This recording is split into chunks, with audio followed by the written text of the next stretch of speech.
Hi friends, welcome to Rasathi kitchen. அனைவருக்கும் வணக்கம். இன்றைக்கு நான் பனங்காய் பணியாரம் தான் செய்து காட்ட போகிறேன். பார்த்தீங்கன்னா தெரியும், நல்லா ஃப்ரெஷ் பனங்காய். உடனே மரத்துலேருந்து எங்களோட குலேந்திர மாமா எடுத்துக்கொண்டு தந்தவர் எங்களோட வீட்டில். எங்கள் வீட்டுக்கு முன்னுக்கு ஒரு ஃப்ரெண்ட்ற வீடு இருக்குது, அதில் தான் விழுந்தது. இதை ஃப்ரெஷ்ஷாக செய்து சாப்பிட்டோம்னா நல்ல டேஸ்ட்டாக இருக்கும். இப்போ வாங்க பனங்காய் பலகாரம் எப்படி செய்துன்றதை பார்க்கலாம். இப்போ வீடியோக்குள்ளே போகலாம்.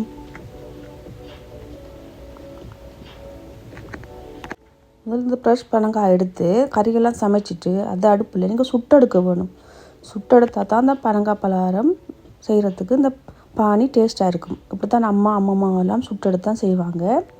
நல்லா சுட்டுட்டு இப்போ பனங்காயை உள்ளுக்கு 3 சீட்ஸ் இருக்கும், அதை பிரிச்சுட்டு இந்த தோரெல்லாம் உரிச்சு எடுக்கணும். இது என்ன தம்பியோட வைஃபோட அம்மா தான் செய்கிறா, மாமி செய்து அவ்வளோ டேஸ்ட்டாக இருந்தது. அவள் தான் வலிச்சு பலகாரமெல்லாம் சுட்டு தந்தா அவள் தான். பாருங்கள் எப்படி செய்கிறான்னு பாருங்கள்.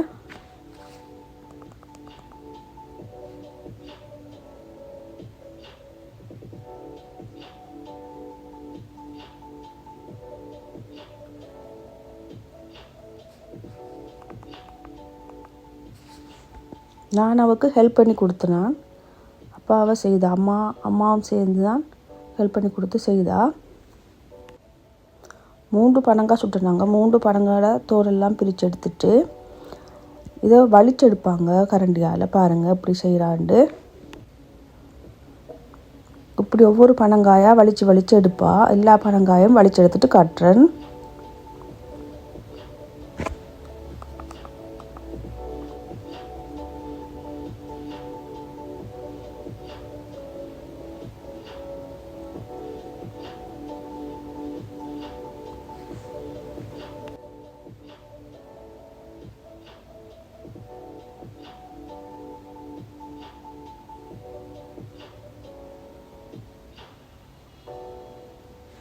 இப்போ பார்த்தீங்கன்னா தெரியும், மனையமாக எல்லாத்தையும் வலிச்சு எடுத்துட்டா.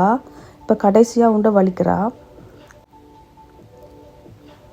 பாருங்கள், இதோட எல்லாத்தையும் வலிச்சு எடுத்துட்டா மாமி.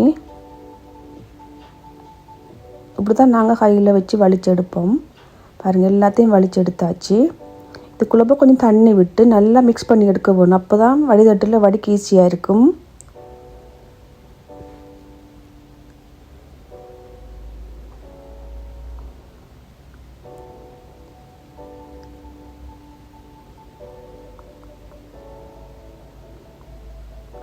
இப்போ வடிதட்டில் அப்படி எல்லாத்தையும் ஊற்றி வடிச்செடுக்கணும். வேண்டாம், இல்லை தும்பு எல்லாமே இருக்கும், அந்த தும்பு இருக்கக்கூடாது. தனி பானியை மட்டும் வடிச்செடுக்க வேணும். நல்லா மிக்ஸ் பண்ணி விட்டிங்கன்னா அந்த பானியெல்லாம் கீழே அப்படியே வந்துடும். இது செய்கிறது கஷ்டமான வேலை தான், ஈஸி கிடையாது. கையெல்லாம் அப்படி வலிக்கும் வலிச்செடுத்தா. பாருங்கள், இப்போ நல்லா வடிச்செடுத்தாச்சு, ஒரு தும்புமே இல்லை. இதப்போ ஒரு மண் சட்டிலாம் வச்சு இப்போ விறகு அடுப்பில் வச்சு காய்ச்சி எடுக்க வேணும். தண்ணியெல்லாம் வற்றி பானி மட்டும் எடுக்க வேணும்.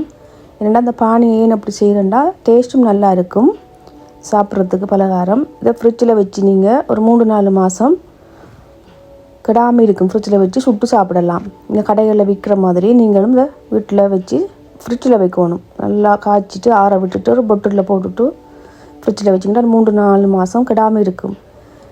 பாருங்கள், நல்லா ஆற வச்சு எடுத்தாச்சு. நான் இங்கே கொண்டு வந்தேன், நான் காய்ச்சி. அதை நான் உங்களுக்கு ஷார்ட் வீடியோ ஒன்று போடுறேன், எப்படி இருக்குதுன்னு சொல்லி பார்த்துட்டு. பாருங்கள், தண்ணியெல்லாம் வற்றி பானி மட்டும் வந்திருக்குது. அப்போ தண்ணியெல்லாம் மண் சட்டிலாம் நீங்கள் காய்ச்சணும். அப்போ தான் தண்ணியெல்லாம் உறிஞ்செடுக்கும். ஒரு சொட்டு தண்ணியும் இருக்கக்கூடாது உங்களுக்கு இந்த பனங்காய் பானி காய்ச்சி எடுத்தால். அப்போ பழுதாகாமல் இருக்கும். இப்போ கொஞ்சம் பானி எடுத்து மாமி சுட்டு தந்தால் அதுக்கு தேவையான பொருட்களை பாருங்கள்.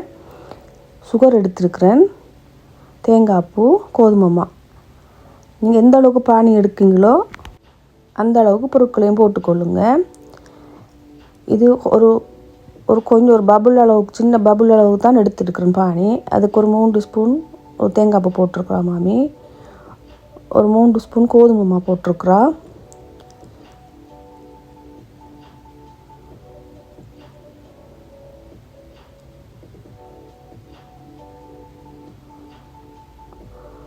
ஒரு 3 ஸ்பூன் சீனி இதோட சேர்த்து கொஞ்சம் உப்பும் போட வேணும். கொஞ்சம் உப்பு தனியாக விட்டுருக்குறா. கொஞ்சம் உப்பு போட்டால் நல்லா இருக்கும் பலகாரம்.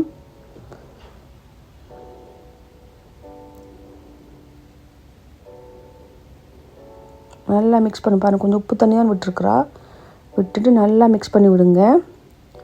கொஞ்சம் முன்னுக்கு வீடியோ கொஞ்சம் கிளியர்லாம் வந்தது. ஏன்னா கொஞ்சம் இருட்டாக போச்சுது உள்ளுக்கு.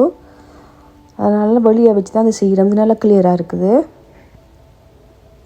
பாருங்கள். இந்த அளவு குழச்சி எடுக்க வேணும். தண்ணியாகவும் இருக்கக்கூடாது, ஆகவும் கட்டியாகவும் இருக்கக்கூடாது.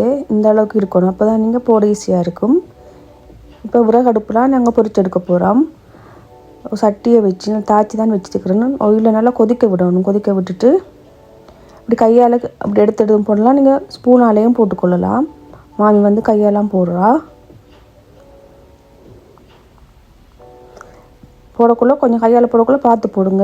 எண்ணெய் கொதிக்குது, கையை சுட்டு போட்டுரும். அப்போ கவனமாக செய்யுங்க. சேஃப்டி முக்கியம்.